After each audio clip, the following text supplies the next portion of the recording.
Haji Adhan Nabiya Esos SHMA hari ini Senin 30 Agustus 2021 dimulai dengan sama-sama kita melafazkan basmalah. Bismillahirrahmanirrahim. Bapak dan Ibu yang kami hormati, sebagaimana kita ketahui bahwa reses ini sebagaimana diatur dalam undang-undang adalah kegiatan oleh anggota DPRD di luar gedung, dan reses juga ini sebagaimana kita ketahui adalah merupakan acara yang dilakukan oleh anggota DPRD dalam rangka menampung aspirasi dari Bapak dan Ibu sekalian yang dihubungkan dengan tugas pokok anggota DPRD di Provinsi Gorontalo, khususnya Bapak Haji Adhan Nabiya Esos SHMA. Baik Bapak dan Ibu yang kami hormati, untuk mempersingkat waktu kami mempersilakan pada beliau Bapak Haji Adhan Nabiya untuk menyampaikan beberapa hal sehubungan dengan kapasitas beliau sebagai anggota DPRD Provinsi Gorontalo. Pada beliau disilakan.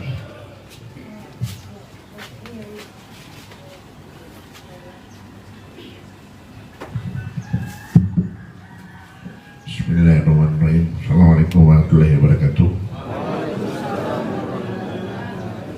Ya, terhormat Pak Ustadz, pada hari acara ini hadir, Bapak Ibu yang saya muliakan, teman-teman semua yang saya hormati, syukur alhamdulillah kita berpanjatkan kehadiran Allah Subhanahu wa Ta'ala bahwa pada sore hari ini walaupun hujan rintik-rintik, bukan rintik-rintik, hujan keras, alhamdulillah kita masih diizinkan untuk bisa hadir di dalam acara silaturahmi ini dengan masyarakat Kelurahan Tapang, Kecamatan Cipatat.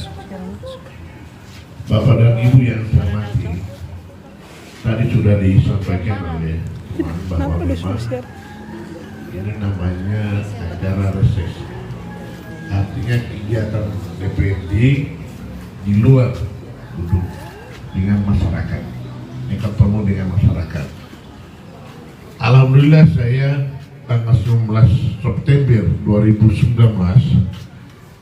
dilantik, diambil sumpah sebagai anggota DPRD Provinsi Gorontalo, kebetulan mewakili Partai Amanah Nasional. Bapak dan Ibu yang saya hormati, memang tanggal 19 itu saya sudah mengangkat sumpah, berjanji untuk memperjuangkan kepentingan rakyat, kan begitu isi sumpah, dan juga termasuk juga kepada daerah, sama isinya. Artinya anggota DPRD ini dipilih oleh masyarakat dengan janji, kan biasa waktu kampanye kemarin semua berjanji akan memperjuangkan kepentingan rakyat, begitu janji kan? Janji. Disumpah juga kan dinyatakan bahwa kita berjanji akan memperjuangkan kepentingan rakyat. Putih Sidita kan? Sidita. Jadi saya kira seperti itulah. Makanya kami datang ke masyarakat untuk memantau kondisi yang ada di masyarakat. Seharusnya kalau saya seperti ini, sekalian kita menampung aspirasi rakyat semuanya, rakyat. Menampung apa masalah yang selalu terjadi, termasuk di sekitar ini selalu banjir. Nah ini karena kenapa? Karena saluran tidak ditangani secara serius saluran air. Dan memang di kota Gorontalo ini kalau sudah hujan begini, semua jalan pasti genangan air karena salurannya tidak berfungsi, Bapak dan Ibu. Jadi enggak tugas dari para anggota dewan ya. Nah, tetapi saya katakan tadi bahwa kita diharapkan membawa aspirasi. Saya sudah mau 2 tahun di sana di DPRD, sudah mau 2 tahun jabatan di sana. Kalau saya perhatikan aspirasi itu hati masuk otak, masuk di tong sampah. Itu yang terjadi. Jadi apapun yang kami bawa, kecuali waktu pertama, waktu kedua resesi itu, saya ditunjuk oleh teman-teman sebagai koordinator anggota DPD Dapil Kota. Ya. Kami Dapil Kota ada 8 orang. Baru bikin laporan, gak kali laporan. Pokoknya semua permasalahan yang kami temukan di lapangan, di kelurahan-kelurahan, dituangkan di dalam laporan, foto-foto segala macam. Ternyata ini laporan cuma masuk di tong sampah. Jadi ini kondisi Bapak dan Ibu. Oleh karena saya katakan bahwa karena kalau kita mau akomodir aspirasi rakyat, pada akhirnya tidak bermanfaat. Makanya saya lebih cenderung acara seperti ini silaturahmi. Apalagi Cipatana ini, saya tahu persis. Apalagi 2018, Cipatana ini waktu saya maju wali kota menang Cipatana, tanpa menang. Jadi saya punya beban beri pada masyarakat Cipatana, khususnya masyarakat tanpa Bapak dan Ibu. Makanya saya sampaikan ke Pak Ripen, insya Allah kita silaturahmi dengan masyarakat yang di lingkungan saya. Dan saya sendiri, saya terus terang beritahu pada Bapak dan Ibu, seumur hidup saya baru kali ini masuk sini. Ya, saya kaget begitu banyak masyarakat, ternyata di sekitar sini begitu banyak masyarakat.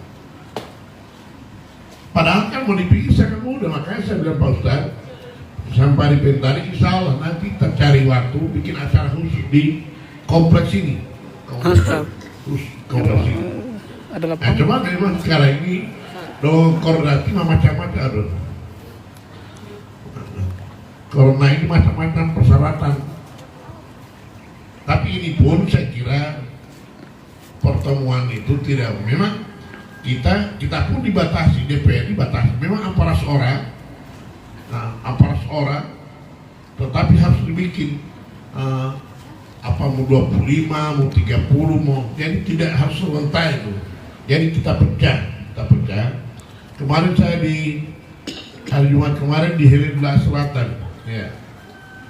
Besok masih libur karena kebetulan ada acara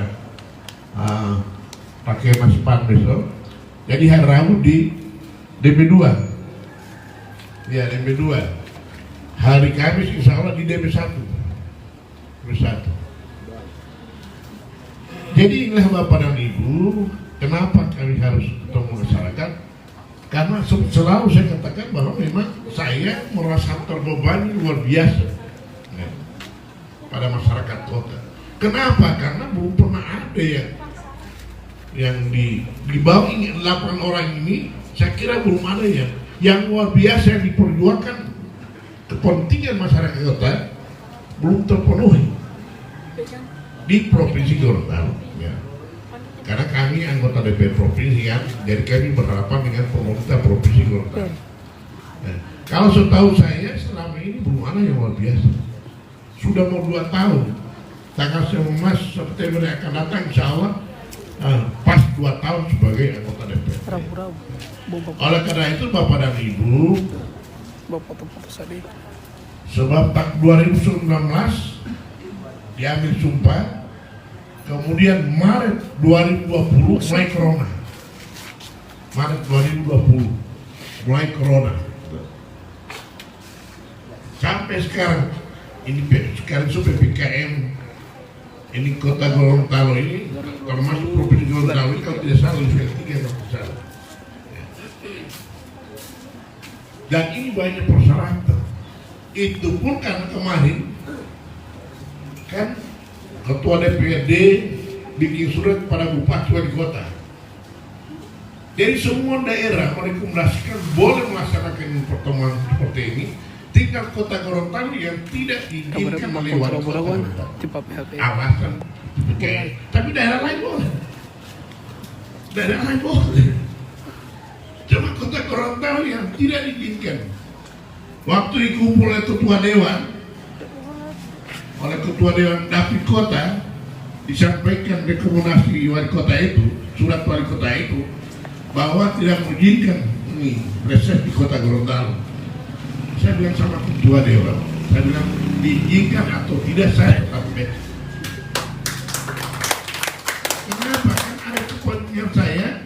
Kebetulan kali ini Bapak dan Ibu, dan untuk pertama ini bahwa reses itu ada uang dulu, itu yang penting bagi saya. Bahkan saya bilang sama sekretariat, kalau tidak diperlukan ini foto segala macam di dalam lampiran pertanggungjawaban, tidak perlu potongan ini, cuma susun atas saja ini uang. Karena menurut saya, walaupun uang cuma sedikit, tapi berarti pada masyarakat. Sangat berarti, apalagi dengan kondisi seperti ini. Oleh karenanya Bapak dan Ibu, makanya walaupun wali kota diinginkan, saya tetap jalan. Terserah mau musuh tangkap kayaknya anda terserah. Tapi saya akan berhadapan dengan masyarakat dan saya akan membagi uang pada masyarakat. Silakan. Kalau wali kota melarang membagi uang, silakan. Jadi ini kondisinya Bapak dan Ibu. Dan itu yang mungkin menurut teman-teman kota dewan, DPRD provinsi, mungkin dianggap dapil kota ini karena ada Pak Adhan di situ. Jadi karena ada Pak Adhan, maka wali kota tidak mengizinkan. Kan sudahlah biasa. Soal formalnya, tidak perlu harus biasa saja lah di dunia. Tidak perlu terlalu tegang ini hidup Bapak dan Ibu. Lagi corona begini terlalu tegang lagi ada. Biasa jo. Tidak usah terlalu berlebihan.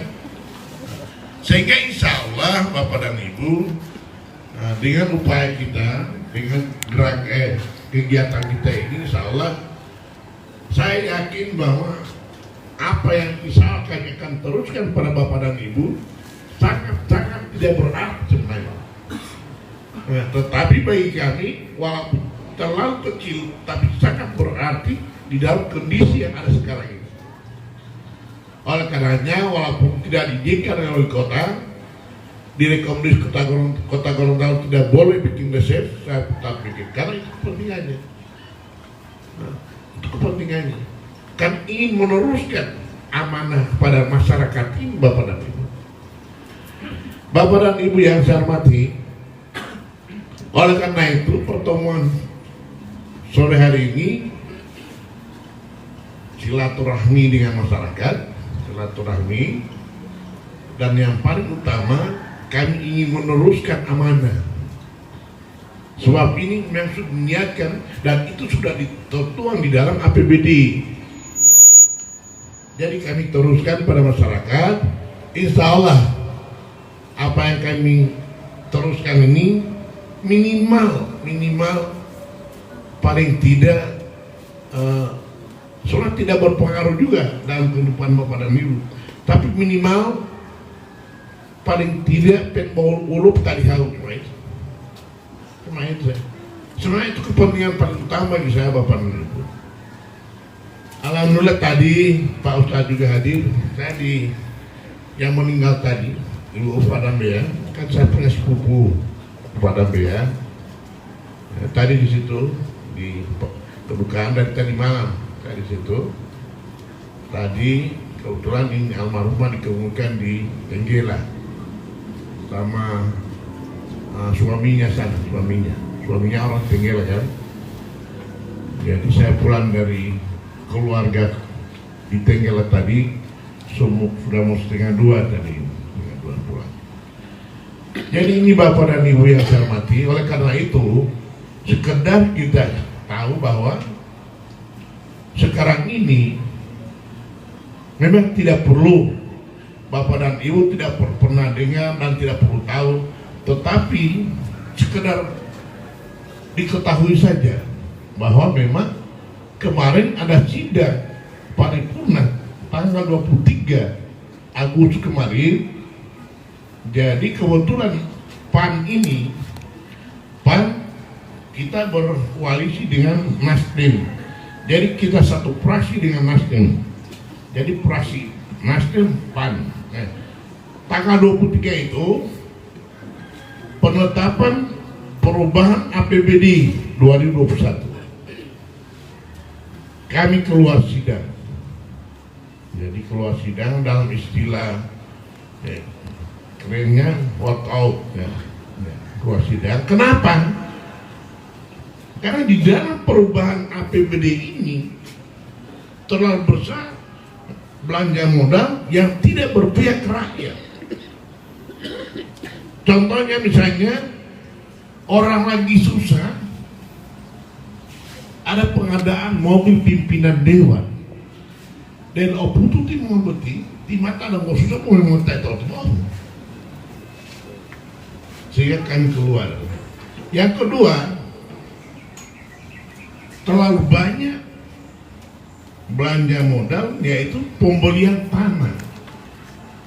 Itu ada sekitar 15 miliar. Dan berdasarkan data yang ada, ini di Gorontalo ini ada 29 UMKM yang terkapar karena corona. Ada 29.000 UMKM yang terkapar karena corona. Alhamdulillah kemarin sudah diberikan bantuan sekitar 1.200 atau 1.000, pokoknya 1.000 lewat sedikit ya, sudah dibantu. Jadi masih ada puluhan ribu yang kami menghendaki agar supaya ini pembebasan lahan ini, tanah ini supaya dipergunakan dulu untuk UMKM. Tapi ini sepertinya tidak diinginkan dan tidak disetujui oleh pemerintah, sehingga fraksi Nasdem dan PAN meninggalkan ruangan sidang tanggal 23. Walaupun ada berita mengatakan karena di dalam pengadaan tanah itu termasuk pembangunan Islamic Center Masjid Agung Masakin. Bahkan ada media mengatakan bahwa fraksi Nasdem dengan PAN tidak setuju dengan Islamic Center. Kan lucu. Lucunya kenapa? Karena begitu saya masuk anggota DPRD tahun 2019 berteriak soal Islamic Center. Kenapa berteriak Islamic Center? Karena janjinya gubernur pada waktu kampanye. Waktu kampanye 2016 ya 2016 itu. Ya, 2016. Dan yang gubernur membangun Masjid Agung dan sudah masuk di dalam RPJMD 2017-2022. Tetapi gubernur tidak serius membangun Islamic Center. Makanya kami sebenarnya dari sejak dilantik, diambil sumpah, sudah berteriak soal Islamic Center ini. Karena kita ngotot menolak ini tanah ini. Kita menolak tanah bukan berarti bahwa tidak setuju dengan Islamic Center, tetapi momennya kurang pas. Kalau memang gubernur serius membangun Islamic Center, dari 2018 sudah pengadaan tanah sudah ada, 2019, 2020. Kenapa nanti sekarang? Dan sekarang jabatan gubernur sudah mau berakhir Mei 2022. Ya. Yang jadi pertanyaan sekarang, kenapa gubernur terlalu ngotot pengadaan tanah? Nanti di akhir jabatan. Sehingga muncul cerita, jadi diduga tanah itu milik pejabat yang ada di Provinsi Gorontalo.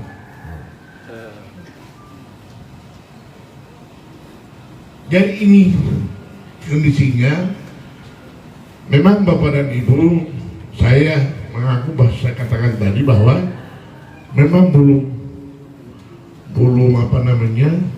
sampai hari ini belum ada hal-hal yang luar biasa. Tetapi bagi saya Bapak dan Ibu, saya prinsipnya kalau melihat kebijakan gubernur yang tidak berpihak ke rakyat, pasti saya berteriak. Karena memang perbedaan pendapat dengan Rusli Habibie ini dari tahun 2012, bukan sekarang. Dari tahun 2012. Jadi apa hati ya?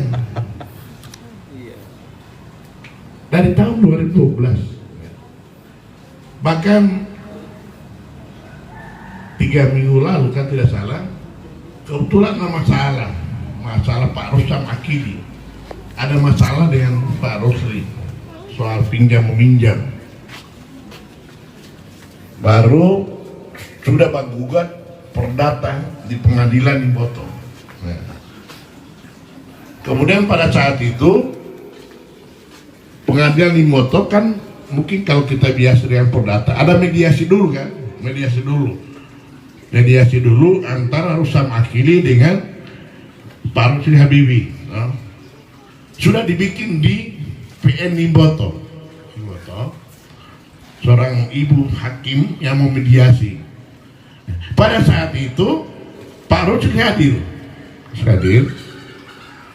di mediasi itu, tapi Pak Rustam Akili tidak hadir, cuma lewat Zoom.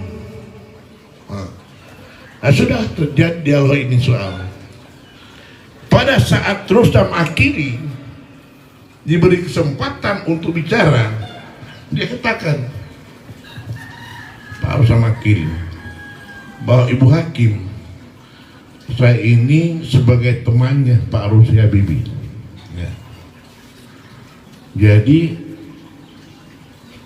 selama dia menjabat Pak Rusli Habibie, saya selalu diminta tolong. Termasuk misalnya dia pernah jadi Bupati Garut. Jadi saya diminta tolong supaya mengamankan kebijakannya semua yang ada di Garut. Jadi dia bilang ada 3 hal yang Rusli Habibie, Gubernur Gorontalo minta tolong sama saya. Ada 3 urusan. Pertama soal Garut, mengamankan Garut. Yang kedua adalah mengamankan segala kebijakannya sebagai gubernur. Karena pada waktu itu dia ketua DPR, Rustam Hakim. Baru yang ketiga, dan Pak Rustam sampaikan kepada Ibu Hakim ini. Yang ketiga, saya diperintahkan oleh Rusli Habibie bagaimana menghancurkan Adhan Nabea. Jadi makanya saya bilang tadi, ini Rusli Habibie ini bukan nanti sekarang. Sejak tahun 2012. Jadi Rustam Akili diperintahkan bagaimana menghajar saya sehingga saya bisa korban. Begitu. Dan ini Pak Rustam Akili yang sampaikan. Dan banyak contoh. Baru dia kasih contoh sama saya. Dia cerita. Waktu dia sampaikan bahwa dia beri contoh. Pada waktu pilgub, saya akan maju dengan Pak Jumr Hasan, sahabat gubernur. Baru pada saat itu kebetulan jasa saya ini SMA ini kan persamaan, jadi harus dilegalisir di Manado. Waktu itu Pak Rustam Akili komisaris BPD. Ya. Baru diminta tolong Pak Rustam Akili ini. Memang ini ijazah saya sudah dilegalisir oleh kepala bidang, sudah selesai, sudah di KPU. Nah, tapi diminta oleh Rusli Habibie agar supaya dibatalkan legalisir ini. Baru Rustam sudah berusaha berbuat. Oh, ini Rustam. Karena pertama yang tanda tangan itu cuma kepala bidang, dia robah kepala dinas yang tanda tangan dibatalkan sapunya. Gitu. Itu contoh yang Rustam Akili bisa sampaikan. Dan ini perintahnya Rusli Habibie. Jadi ini gambarannya Bapak dan Ibu. Saya sebenarnya ini saya bilang teman-teman, pernah ini Pak, saya kan di PAN, kebetulan ketua PAN ini Bupati Walemo kan. Waktu saya bicara soal GOR, masalah GOR, waktu itu sidang Asri Banteng di pengadilan negeri, saya hadir. Baru setelah sidang, saya dicegat oleh teman-teman wartawan. Saya bicara. Jadi semua kondisi GOR itu saya bicara. Rupanya dengan kegiatan, dengan pernyataan saya ini banyak ketersinggungan menurut. Tetapi saya ingin sampaikan bahwa selama ini saya punya prinsip. Kalau yang benar, katakanlah yang benar sekalipun itu pahit. Itu prinsip bagi saya. Karena saya sudah ribut di media soal GOR itu, diteleponlah Pak Ketua PAN ini, Pak Bupati ini, diteleponnya Rusi Habibie, diminta agar supaya bagaimana Ketua PAN bisa menekan saya, berhenti bicara GOR. Cuma Pak Bupati sampaikan sama Rusli, kalau Pak Adar itu bicara kewenangannya, maka tidak boleh ditegur dia. Namun begitu Pak Gubernur, saya tetap akan ketemu dengan Pak Adar. Datanglah Ketua PAN ini, cerita sama saya. Jadi ditelepon Pak Bupati ini, bagaimana saya disuruh tegur saya, bicara koran media ini. Baru Pak Bupati datang, Ketua PAN datang, sudah. Baru saya cerita dari tahun 2012 bagaimana penjoliman Rusli Habibie terhadap saya. Cuma saya cerita sepintas.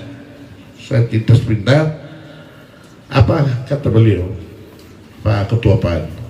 Kalau begini Pak, sudah susah juga ini. Kalau mau dengar cerita ini, sudah susah juga ini Pak. Terima ini model ini. Saya coba ketawa, dan ini yang saya alami memang ini dengan Rusi lomo penghubungan kan. Artinya begini, bagi saya prinsipnya dalam politik selalu katakan bahwa dalam politik itu tidak boleh dendam. Perbedaan pendapat ya sah-sah saja. Mungkin hari ini kita beda pendapat, mungkin besok kepentingan lain sama-sama pendapat lagi kan? Tetapi bagi saya selalu bahwa pokoknya kalau tidak benar saya kritik, pokoknya kalau tidak benar saya bicara. Sudah berapa kali Gubernur hadir di rapat paripurna, saya bicara langsung di rapat paripurna DPRD. Beliau ada dulu, saya bicara langsung. Artinya jangan ada kemunafikan. Ya, kita bicara apa adanya. Apalagi saya sebagai wakil rakyat, maka harus meneruskan cita rakyat, gitu. Terserahlah mau didengar atau tidak bagi saya soal nanti. Yang penting saya melepaskan kewajiban saya sebagai wakil rakyat. Di Lunga Hilir maupun dia di Lunga Hilir terserah dia. Tetapi saya sudah bicara, saya sudah sampaikan. Karena kenapa saya wakil rakyat, sedangkan belum wakil rakyat saya. Begitu berhenti wali kota 2013, baku hajar terus. Pertama saya tolak rumah sakit Siloam, begitu saya keluar berhenti wali kota. Kan rencananya mau bangun rumah sakit Siloam sini. Rumah sakit Siloam itu kan kualitatif ya kan?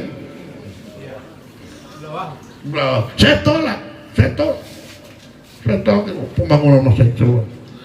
Ini masalah GOR dari tahun 2014 Pak. Saya sudah berhenti wali kota. Saya sudah banyak kali telepon Rustam Akilin, Ketua DPR, bahwa ini GOR saya yakin akan berakhir dengan masalah. Kenyataan sekarang, bahkan saya Ketua Hanura pada waktu itu Hamid Kuna, pimpinan dewan, malam itu penetapan tambahan biaya untuk GOR. Saya datang DPR, saya ancam Haikuna, kalau ngana mau tetap kali ini saya mau PAW karena bermasalah. Hanya sekarang masalah. Biarlah itu urusan pengadilan, urusan hakim. Tetapi yang jelas bahwa masalah GOR itu menurut perhitungan BPKP itu kerugian negara ada kurang lebih 43,3 miliar. Itu pembangunan GOR, jalan GOR itu. Oleh karena itu Bapak dan Ibu, bagi saya apalagi di sisa hidup ini kita lebih fokus pada pengabdian.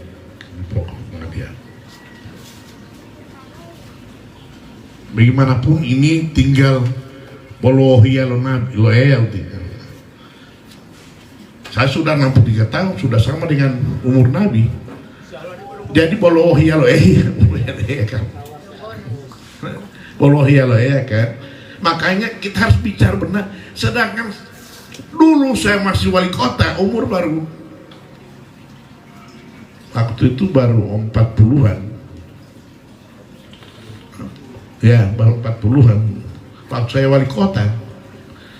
Artinya masih muda, tetapi tahu diri. Boleh cari bapak-bapak, kalau ada kekayaan saya, tidak kaya saya, ada harta saya, wan dia budito to perumah to apa perumas perusahaan ini, perumahan ini dia beli. Iya.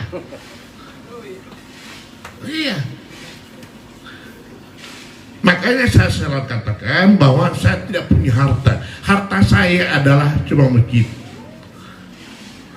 Saya selama 5 tahun alhamdulillah bisa membangun 10 masjid, 11 masjid. Jadi tidak harta saya. Orang lain dia punya harta luar biasa, pom bensin di mana-mana. Pom bensin di mana-mana. Saya cuma masjid yang banyak, ada 11 masjid. Masjid yang pertama saya bangun di Bulotada Timur, yang sebelah kiri kalau dari kota, sebelah kiri, yang semua mendekati perbatasan dengan Tapa, sebelah kiri. Itu pertama saya bangun, tapi belum saya beri nama Al-Ada. Ya. Saya masih ketua DPR itu. Itu masjid saya bangun, saya bikin rata, baru saya bangun baru masjid. Baru nanti mulai tahu, masih ketua DPR juga, bangun masjid di rumah sakit itu, yang sekarang itu Al-Ada 1. Saya masih ketua DPR pada tahun 2007.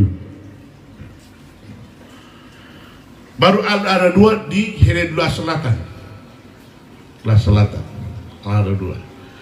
Al-Ada 3 di JDS, Wali Ustadz Pak Almarhum Pasalah. Itu Pak Salah itu kasihan. Saya sudah wali kota, dari panitia datang meminta kesediaan saya untuk meletakkan batu pertama. Sudah pergi sana, ternyata masjidnya dibikinin rata.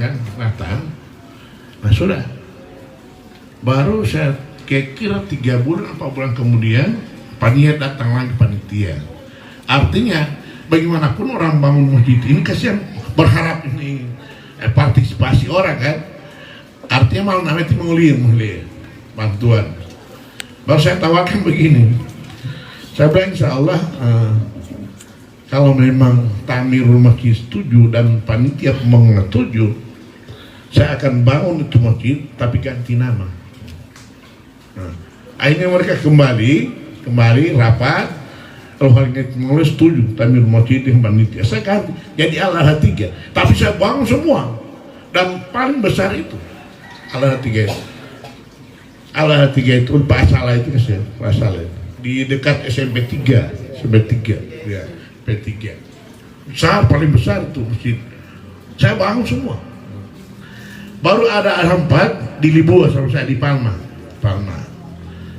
Baru ada 5 di Limba B.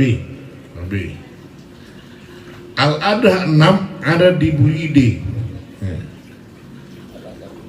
Al-Adha 7 di Gor.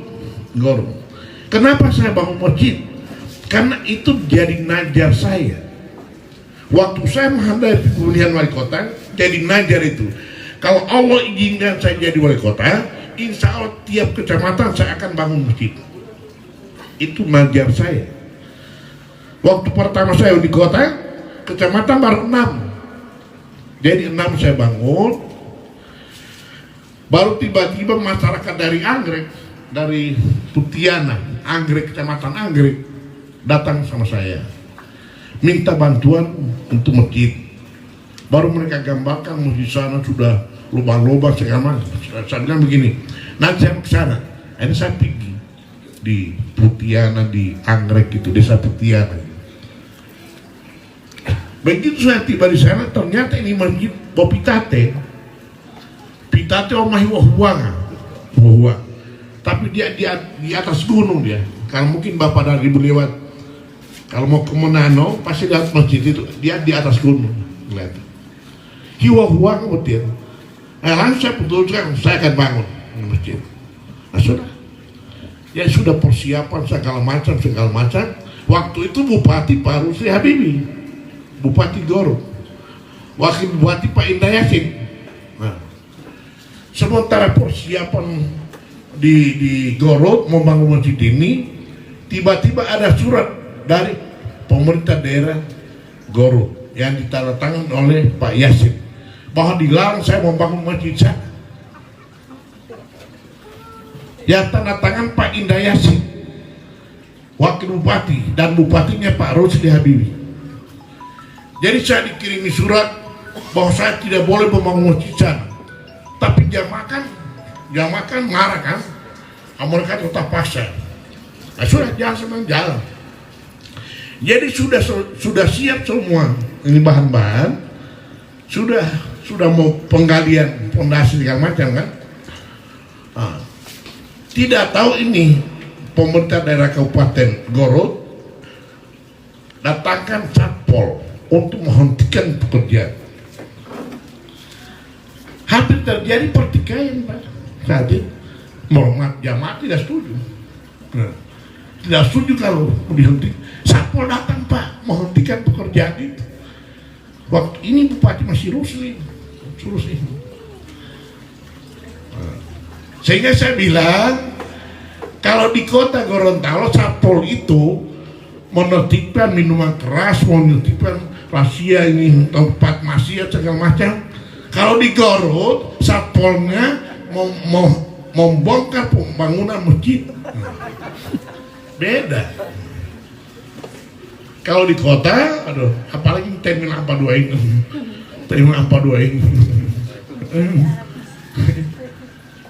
Itu bongkar itu tenda biru. Sekarang saya dengar terminal 42 ini kacau. Itu saya dengar ada bangunan PO punya dulu sudah ditempati orang sekarang. Kos. Ya sudah dikapir orang. Yang dulu PO punya. Dan mabuk-mabuk di kota Gorontalo ini luar biasa. Luar biasa ini mabuk-mabuk di kota. Ada 2 sekarang ini di terminal 42 dan di tangga 2000 tempat mabuk-mabuk. Alhamdulillah atas izin Allah, alhamdulillah berikan kekuatan untuk memberantas barang. Makanya waktu saya wali kota tidak ada berani jual minuman keras. Saya mau tenang-tenang. Kalau waktu dapat orang bawa mabuk jauh, saya mau ini di terminal 42 saya sampai tengah malam saya datang, saya kasih bubar ini. Ini yang terjadi. Oleh karenanya, kalau orang bilang kami, utamanya saya di Parsi Nasdem Amanah menolak Sinam Center, tidak masuk di akal.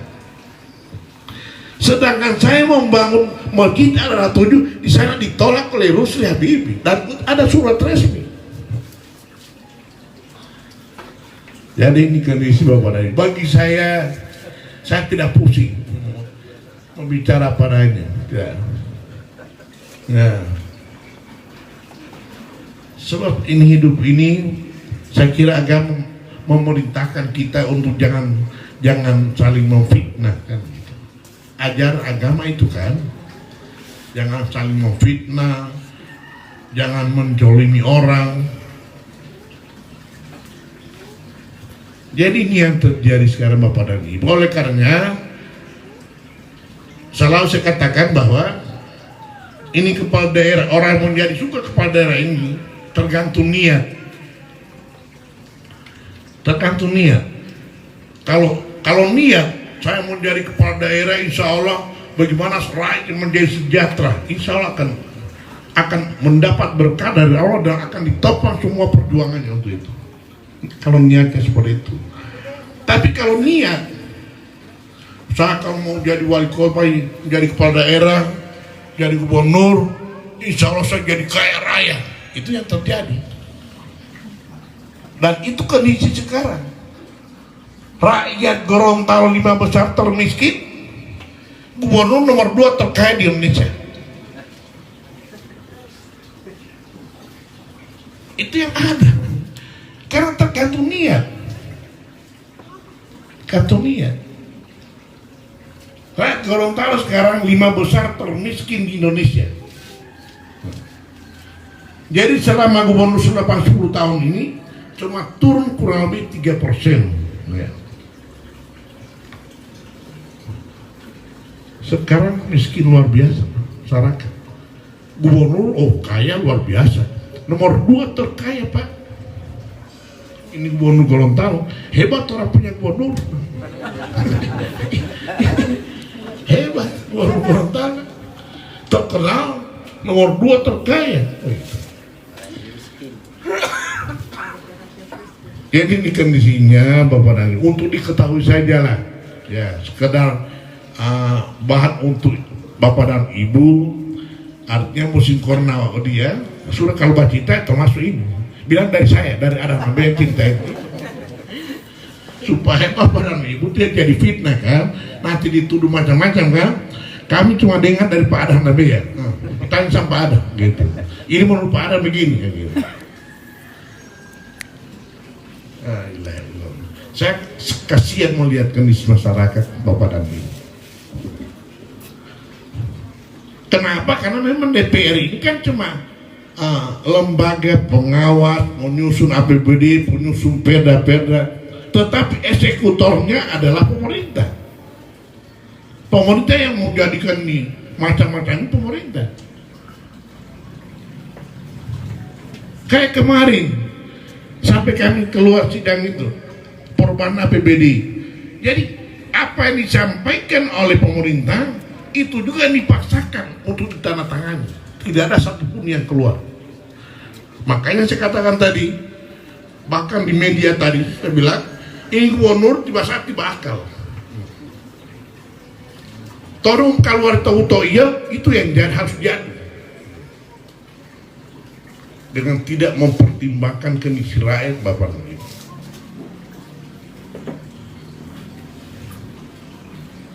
Makanya kami menolak pengadaan tanah, bukan menolak Islam Center. Kenapa? Karena begitu banyak masalah di Provinsi Gorontalo ini, pengadaan tanah tapi bermasalah. Seperti itu GOR, bermasalah, tanah-tanah bermasalah. Macam itu GOR itu kan dari bandara belum bisa tembus kan, mesti lewat Kampung Jawa baru bisa ke sini kan. Kenapa? Karena di situ masih ada tanah 4,2 hektar yang belum tuntas, bermasalah. Kota PPLP sini, ya. Ini juga bermasalah di sini, ya. Ya. Pilu. Pemerintah kalah. Dan sampai sekarang belum selesai ini mediasi pembayaran. Keluarga lama di laut yang lama di laut itu yang menarik di PLP, PLP, PLP, PPLP kan. Kalau nggak dapat di laut dia menang. Itu tanah di Pulau Tada Timur, tanah pekuburan, kalah juga pemerintah provinsi yang di Pulau Tada Timur. Timur, barat itu. Ya misalnya pekuburan kalah juga pemerintah. Pak Mas Hati mah bala-bala lo apa dulu lo kau duri.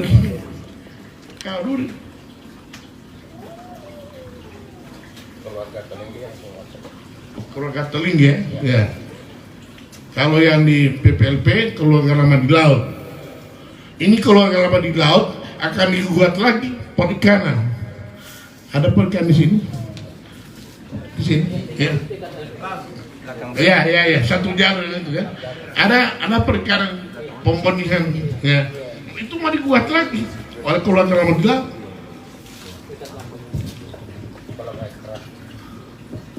Oleh karenanya, karena kami lihat bahwa pemerintah provinsi di dalam perencanaan pembangunan tidak benar, maka kami minta ditunda dulu supaya bikin perencanaan matang.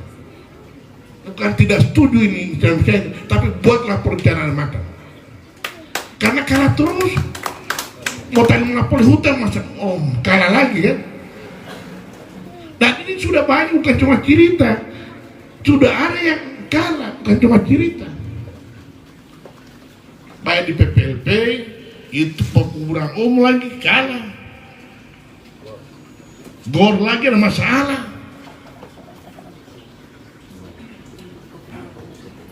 Jadi ini gambarannya Bapak dan Ibu, artinya gambaran soal kondisi pemerintahan Gorontalo. Kalau kita mau bicara jujur, selama 10 tahun Rusy Habibie mau mimpin Gorontalo ini, sudah apa yang dibangun yang monumental yang dibuat oleh Rusy Habibie? DP lah men, ya.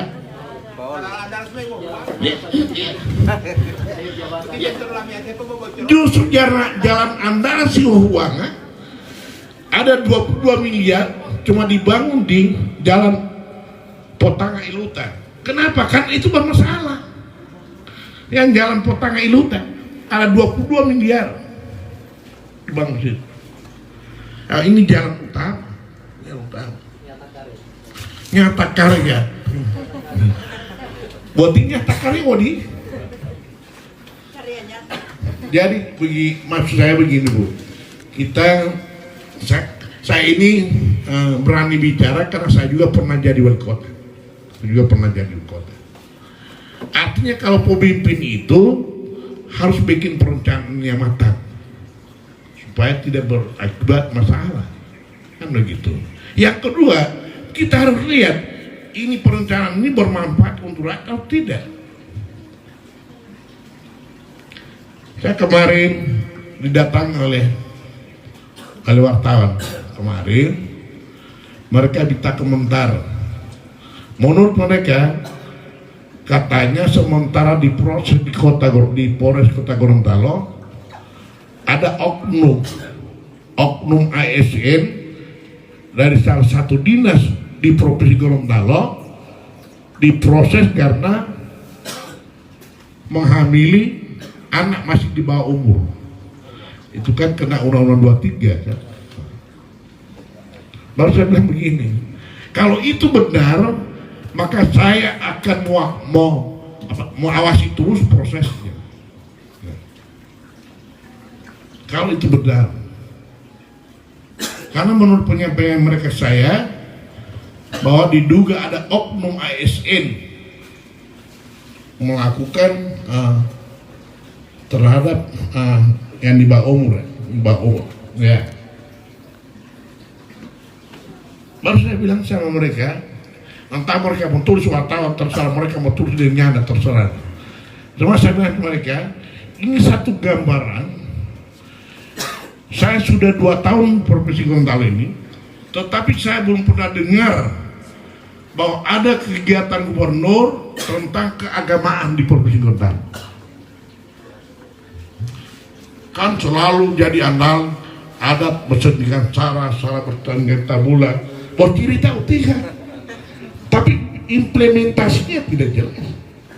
Saya sudah 2 tahun anggota DPR belum pernah dengar bahwa ada program pemerintah provinsi kegiatan keagamaan.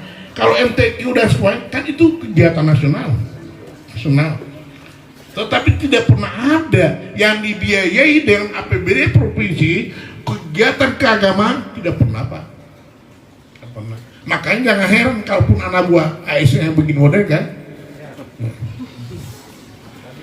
Ceramah pun saya belum pernah dengar. Waktu saya wali kota, tiap bulan itu ada ceramah pegawai, ceramah khusus ASN di kumuh mereka, baru undang penceramah bicara. Bahkan waktu saya wali kota, setiap hari Jumat wajib bagi ASN belajar mengaji. Provinsi seperti susah dirindukan itu kegiatan keagamaan provinsi. Sangat dirindukan kegiatan keagamaan. Di akhir tahun zikir akbar. Oh, waktu saya tiap tahun bikin zikir akbar. Waktu saya tiap tahun bikin zikir akbar. Sekarang ada susah. Alasan sekarang corona. Saya bilang begini.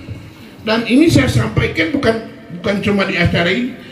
Pada saat merapat dengan mereka, para pejabat-pejabat itu, saya sampaikan. Alasan kan corona saatnya susah mau kumpul orang. Saya bilang tidak susah, kalau serius. Apa susahnya misalnya penceramahnya di kantor gubernur dan semua SKPD pakai Zoom. Virtual semua kan boleh. Sedangkan orang sekolah saja sekarang boleh. Sedangkan orang sekolah perlu taati masa makalah 1, makalah sudah dia tahu ibu gurunya Allah. Yang masuk tahun lalu, sekarang kelas 2 kan. Saya tanya, saya punya cucu. Kan saya punya cucu nomor 1 itu kan dia kan lulusan dari Kubulo, baru masuk di MAN sini. Saya tanya, kan sudah pernah ke sekolah? Belum. Itu foto Zoom. Dia tahu dia guru dia, cuma waktu mondar tahu Pak. Lebih ke sana waktu mondar kan. Sampai sekarang, mas sekarang kelas 2. Kelas 2. Oleh karenanya Bapak dan Ibu, ada satu hal juga yang perlu saya ingatkan bahwa dengan kondisi sekarang ini, saya mungkin saya tidak akan merasakan lagi karena mungkin akan dipanggil Allah kan. Tetapi anak-anak cucu kita, kalau melihat kondisi sekarang, perlu dipersiapkan anak kita, cucu kita. Dan bisa menang kalau semua ke depan ini cuma agama. Ya. Cuma agama.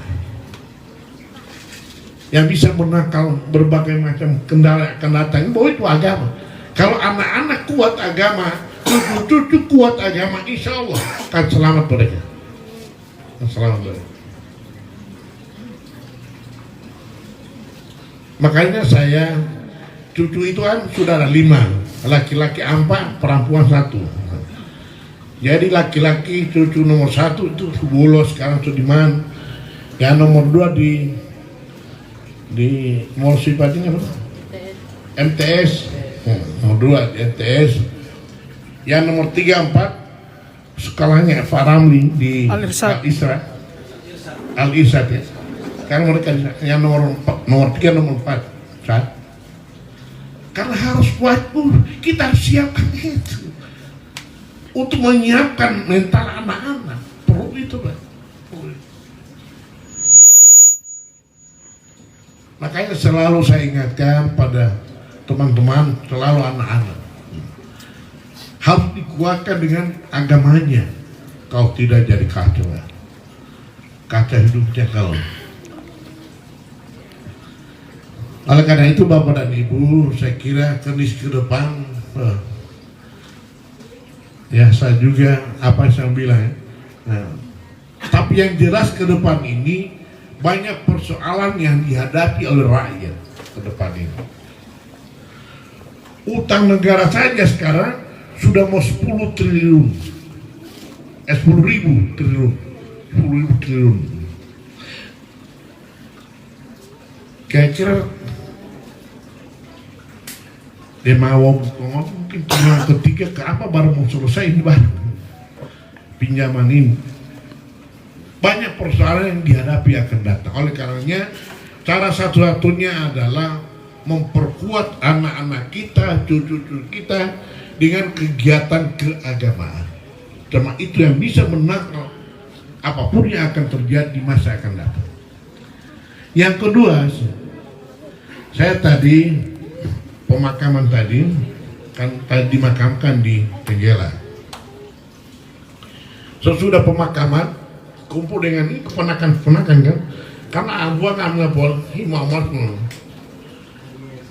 Saya ingatkan mereka kan, ini keponakan-keponakan kan ada pejabat, ada juga pegawai, ASN segala macam. Saya ingatkan sama mereka, kalau toh jadi pejabat, jadi pegawai, tolong dihindari korupsi. Tolong dihindari itu, korupsi. Sebab itu memalukan diri sendiri dan memalukan keluarga. Tolong dihindari. Saya ingatkan tadi, lama saya di pemakaman, karena kumpul dengan itu kemenakan itu. Karena ada pegawai segala macam, saya ingatkan. Tolong dijauhkan pemikiran yang korupsi itu.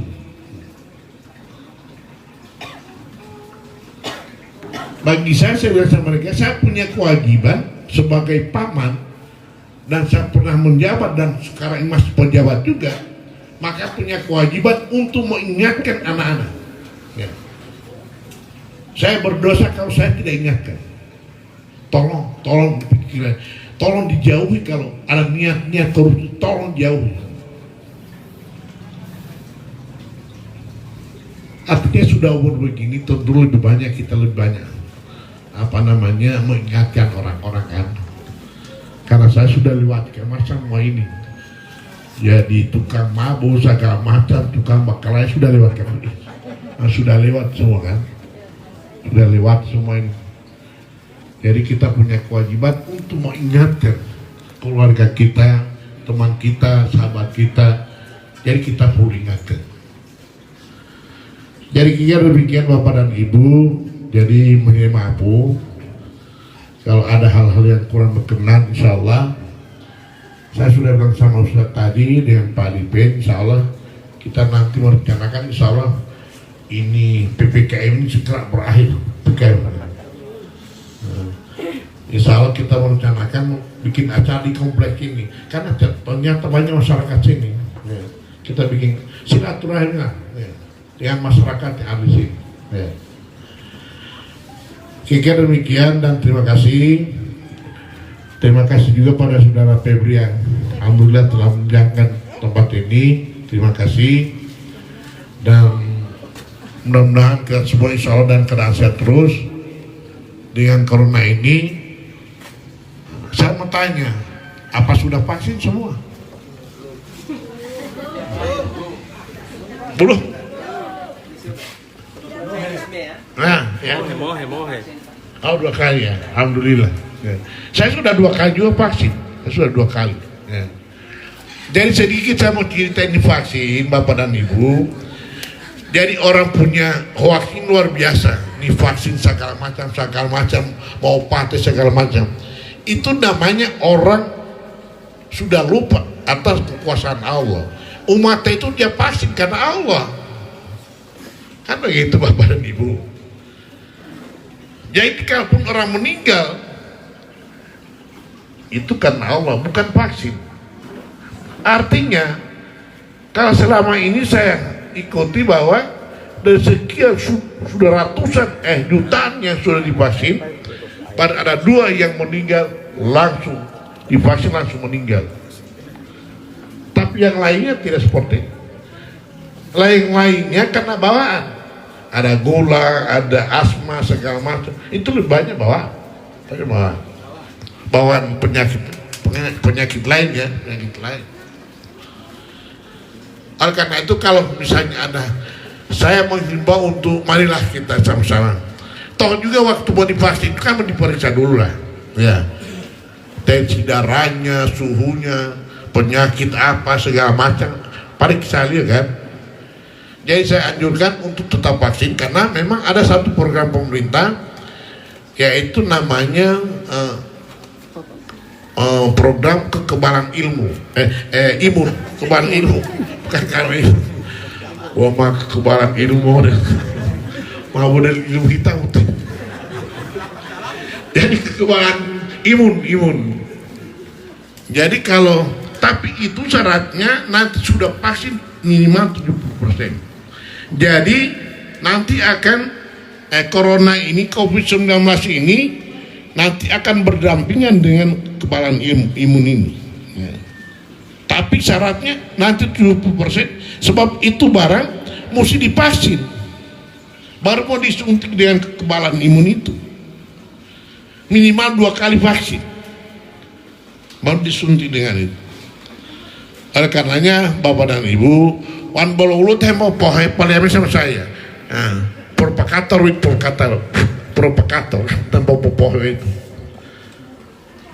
Kalau saya sudah umur 63 tahun, sudah 2 kali vaksin. Tidak ada yang terasa apa-apa, tidak. Cuma kan selalu kita pikir mau butuh hoax segala macam, mau dia pikirannya lah. Ini yang bikin dosa. Makanya saya himbau, insya Allah ke depan insya Allah kita sama-sama insya Allah bervaksin insya Allah. Kira-kira demikian Bapak dan Ibu, dan terima kasih atas kehadirannya pada sore hari ini. Saya mengucapkan terima kasih serta penghargaan sangat mendalam, dan mudah-mudahan apa saya sampaikan ini insya Allah menjadi bahan pengetahuan kita semua, dan paling tidak sekedar tahu kondisi Gorontalo seperti inilah. Kira-kira demikian Bapak dan Ibu, segala urusan kita serahkan pada Allah. Billahi wabillahil haq. Wassalamualaikum warahmatullahi wabarakatuh.